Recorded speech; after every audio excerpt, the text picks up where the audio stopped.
क्या ईरान अब super power बनने वाला है?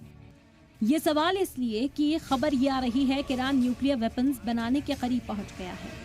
इंटरनेशनल एटॉमिक एनर्जी एजेंसी के चीफ राफेल ग्रोसी ने तेहरान रवाना होने के पहले ये चेतावनी दी है।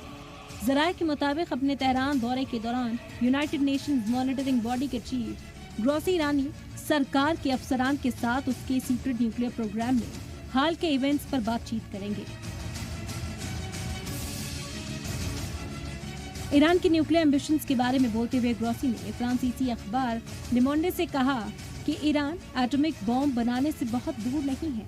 अमेरिका समेत वेस्टर्न कंट्रीज को शक है कि ईरान न्यूक्लियर वेपन्स हासिल करने की कोशिश कर रहा है। हालांकि ईरान ने इन इल्जामात से हमेशा इनकार किया और जोर देकर कहा कि उसके न्यूक्लियर वेपन्स अमन पसंद शहरियों के लिए हैं।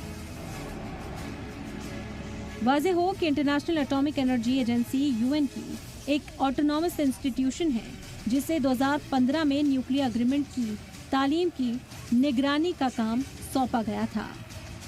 ये समझौता डोनाल्ड ट्रंप के अमेरिकी सदर के तौर पर पहले टर्म के दौरान बाहर निकलने के बाद टूट गया था।